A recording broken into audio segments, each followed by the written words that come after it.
Hi, I wanted to create this video as a bit of a thank you to those who have been praying for my work over the years.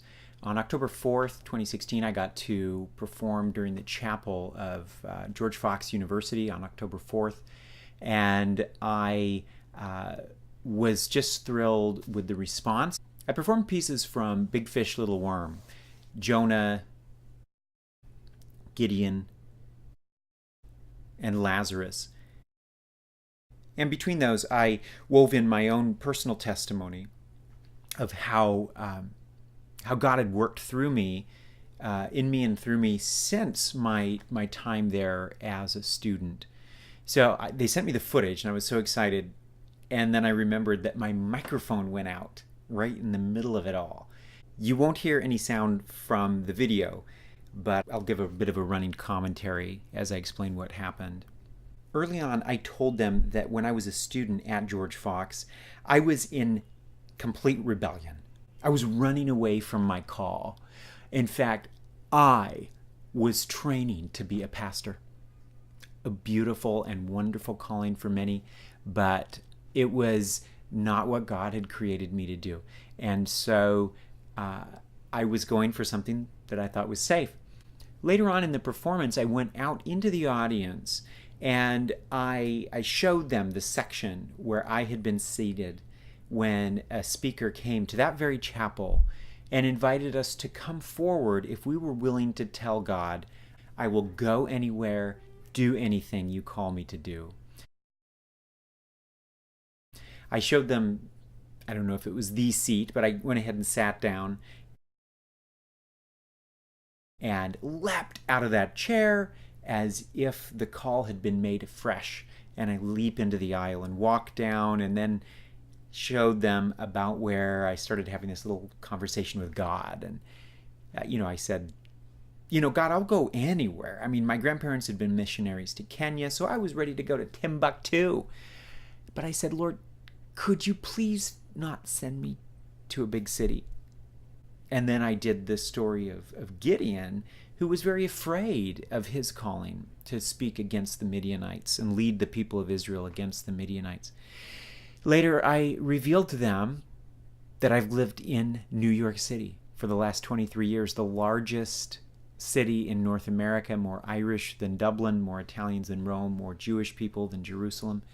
And I love it. I love it. At the end of the play, after it was all over, I told them something that I had heard recently from a friend of ours.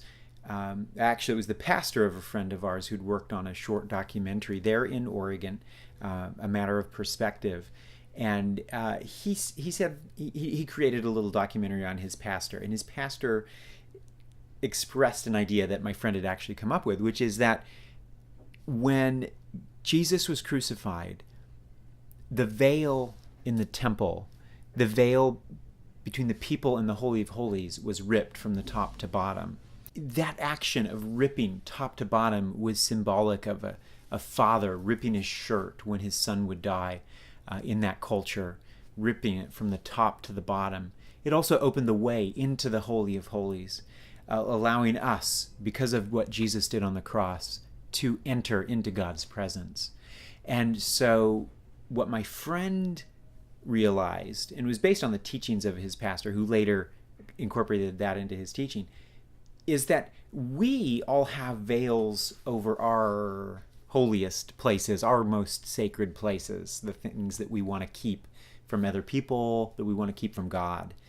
And when we rip those veils, deep calls out to deep. And that's when we really connect with God. That's when we really see why we were born in the first place, what we were created to do. And so I challenged them.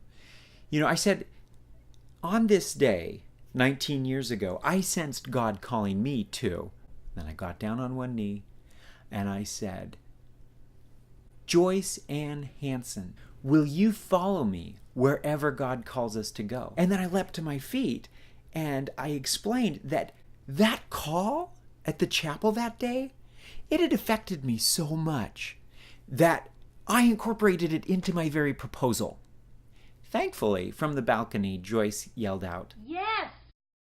And I told them I had another proposal for them.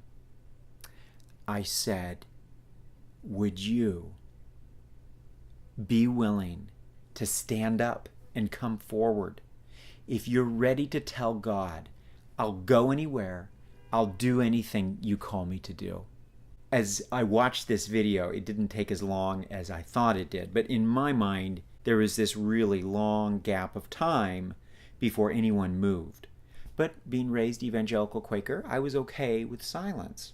So I just thought, well, I'll pray for people, and pray that one day they'll be ready to make that decision. Well, then somebody stood, and then all of a sudden,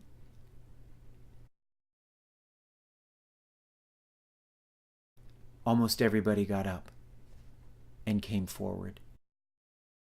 And then they do something here that I didn't ask them to do. Look at that. They're kneeling. They're kneeling down at the altar to say to the Lord, I will do anything, I will go anywhere you call me to go. So I hope that encourages those of you who have been praying for me. This is an answer to your prayers that God used me in these young lives. I hope it's also an encouragement to anyone who's watching that is concerned for our young people. I am. Our young people are wandering from the Lord in massive numbers.